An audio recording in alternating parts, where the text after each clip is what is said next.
अस्सलामु अलैकुम वरहमतुल्लाहि वबरकातुहू। Welcome to Tafheem Academy channel. बिस्मिल्लाहिर्रहमानिर्रहीम। आज हम डिस्कस करने वाले हैं तजवीदी क़वानीन को। सबसे पहले जो आता है बयान वो है मखारिज का। मखारिज को सबसे पहले हम क्यों डिस्कस कर रहे हैं, इसलिए कि जब हम इन हरूफ को पढ़ते हैं, अदा करते हैं, तो हमें मालूम होना चाहिए कि ये कहाँ से अदा हो रहे हैं। हमारे हल्क की तरफ से अदा हो रहे हैं, यानी थ्रॉट।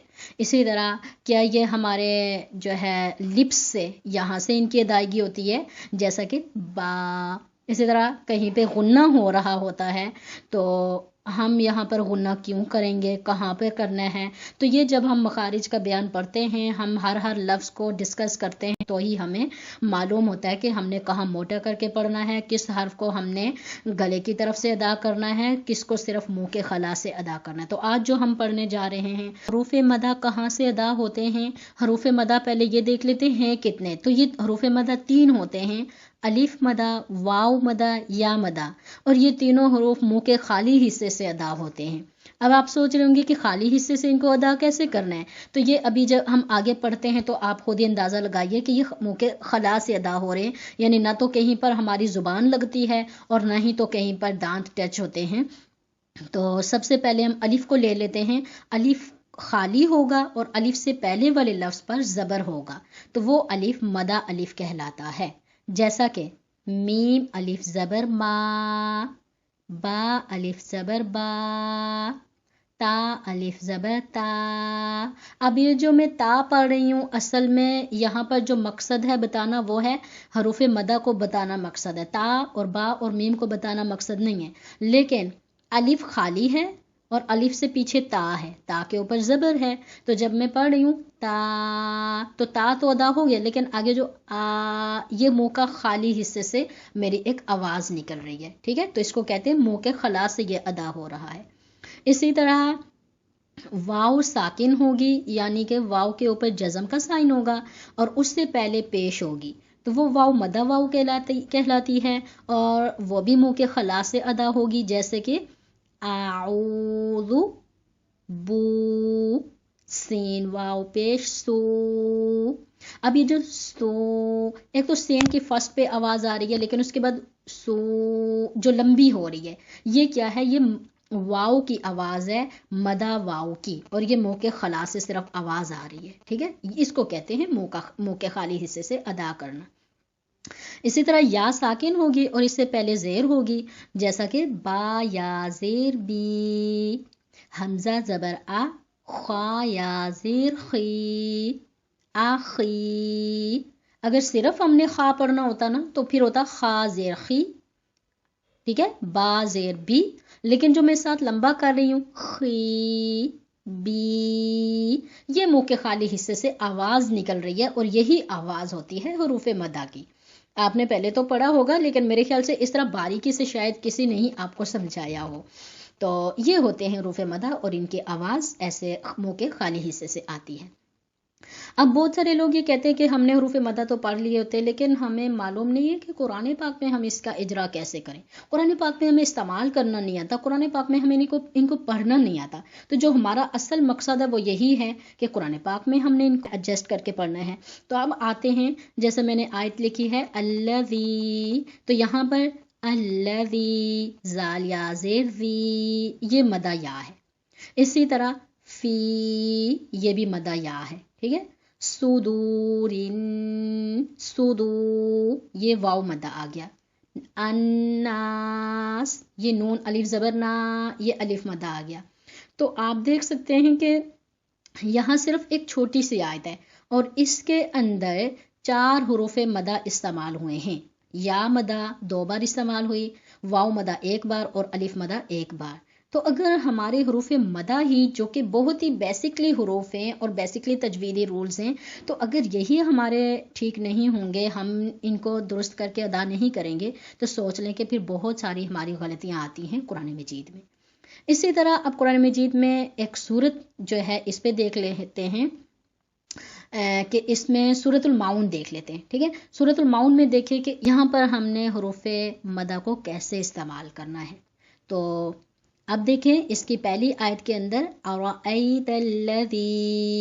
अल्लज़ी, फिर या मदा आ गया, युकज़्ज़िबु के बाद इसमें कोई मदा नहीं है, बिद्दीन, फिर या साकिन और दाल पे ज़ेर, ठीक है, तो ये क्या है, या मदा।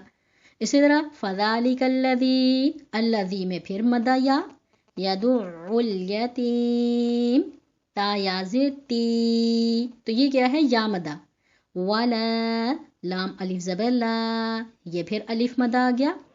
तआ, अलिफ मदा। मिल, अल मिस्कीन, अल मिस्कीन, या मदा हो गई। फवैलुल लिल मुसल्लीन, फिर या मदा आ गई। अब अल्लज़ीना में, अल्लज़ीना, ये फिर या मदा। सलातिहिम, लाम अलिफ ज़बर ला, ये फिर मदा। और साहून, अब यहाँ पर दो मदा आ गए, सीन यहाँ पे अलिफ ज़बर, तो सीन अलिफ ज़बर सा, इसमें अलिफ मदा, हा वाव पेश हो, वाव मदा। अल्लज़ीना, फिर या मदा। हम युराऊन, अब ये जो ऊन है ये क्या है, वाव मदा। इसी तरह वयमनाऊनल माऊन, छोटी सी आयत है लेकिन 3 बार इसमें मदा हरूफ इस्तेमाल हो चुके हैं। ऊ, फिर इसी तरह मा, फिर अगली बार अलमाऊन में जो आइन वाव पेश ऊ है। तो अब देख लें कि एक छोटी सी सूरत है, इसमें कितनी बार मदा हरूफ इस्तेमाल हुए हैं, और अगर हमारे मदा हरूफ की ही अदायगी दुरुस्त नहीं होगी तो सोचें कि कितनी ज़्यादा हमारे कुरान पाक पढ़ने में गलतियाँ आ रही होंगी ना। तो ये चीज़ है, अगर हम इन छोटे छोटे तजवीद कवानीन को, रूल्स को नहीं सीखेंगे तो हमारी कुरान पाक के अंदर बेशुमार फिर गलतियाँ होती हैं, नमाज के अंदर हमारी बेशुमार गलतियाँ हो रही होती हैं। तो इसलिए हमें ख्याल रखना है। अब देखिए आज सिर्फ 3 सिर्फ ऐसे हमने हरूफ पढ़े हैं, ठीक है, तो इन तीनों की वजह से अगर हमें ये तीनों ही मालूम नहीं होंगे तो लोग फिर क्या पढ़ रहे होते हैं, अल्लज़ी को फ़ज़ालिकल्लाज़ी, ऐसे लाम को भी वो ख्वामख्वाह लंबा कर रहे होते हैं। क्यों? क्योंकि मालूम ही नहीं होता कि लाम को लंबा करना है या नहीं। उनका मकसद होता है कि शायद ये हम ट्यून बनाएं, तो यही बस तजवीद है। इसी तरह यदुउल यतीम, बहुत सारे लोग ऐसे भी, क्योंकि मेरे पास जो स्टूडेंट्स पढ़ रहे हैं तो वो बहुत सारी ख़वातीन ऐसी आती हैं जो सीखने के लिए आती हैं, तो वो शुरू में कैसे पढ़ रही होती हैं, इसी तरह जैसे मैं अभी पढ़ रही हूँ, जैसे यातीम, जबकि ये यातीम नहीं पढ़ना, यतीम। लेकिन क्यों वो ऐसा पढ़ती हैं? क्योंकि उनको फ़िलहाल मालूम नहीं होता, तजवीदी कवानीन उन्होंने नहीं सीखे होते। तो अब पता चल रहा होगा कि हमें तजवीद सीखना क्यों ज़रूरी है, तजवीद से हम कुरान पाक क्यों पढ़ना सीखते हैं, क्यों इसको सिखाते हैं, खुद सीखते हैं, इसका मकसद क्या है। क्योंकि जिस तरह उर्दू लैंग्वेज है या फिर इंग्लिश है, उसको हम सीख कर रूल्स हैं उनको फॉलो करते हुए अगर हम नहीं पढ़ते तो बहुत सारी हमारी मिस्टेक्स आ रही होती हैं, तो लोग हमारा हम समझ रहे होते हैं कि मजाक बनाएंगे। तो यही सूरत हाल है कि अगर हम कुरान पाक के रूल्स को नहीं सीखेंगे, हम नहीं सीखेंगे कि गुन्ना कब करना है, कहाँ मोटा करके पढ़ना है, कहाँ लंबा करेंगे, कहाँ नहीं करेंगे, तो जब ये हम सीख कर नहीं पढ़ेंगे, हमने सिर्फ हरूफ को देख कर पढ़ते जाना है, तो फिर जाहिर सी बात है बहुत सारी फिर हमारी गलतियाँ आ रही होती हैं, और जिसकी वजह से कुरान पाक के मीनिंग बदल जाते हैं। और जब इसके मीनिंग चेंज हो जाते हैं तो जाहिर सी बात है वो कुछ ना कुछ मीनिंग बनते होंगे और गुनाह ही होता होगा ना। तो इसलिए तजवीद से कुरान पाक सीखना ज़रूरी है। सो मैं इंशाल्लाह यहाँ पर कायदे के भी मैंने पेजेस अपलोड किए हुए हैं, मज़ीद पेजेस जो रह रहे हैं वो भी मैं इंशाल्लाह अपलोड करती रहूँगी, और इस तरह के तजवीद कवानीन की भी मैं छोटी छोटी वीडियोस बनाकर कोशिश करूँगी ज़्यादा लंबी ना हो, तो वो वीडियोस बनाकर इंशाल्लाह अपलोड करती रहूँगी। तो देखें और इससे अपनी तजवीद को बेहतर करें, और कोई और चीज़ ना समझ आए तो फिर कमेंट सेक्शन में बेशक पूछ लीजिएगा, मैं इंशाल्लाह उसी पर नेक्स्ट वीडियो बना लूँगी। अल्लाह हाफिज़।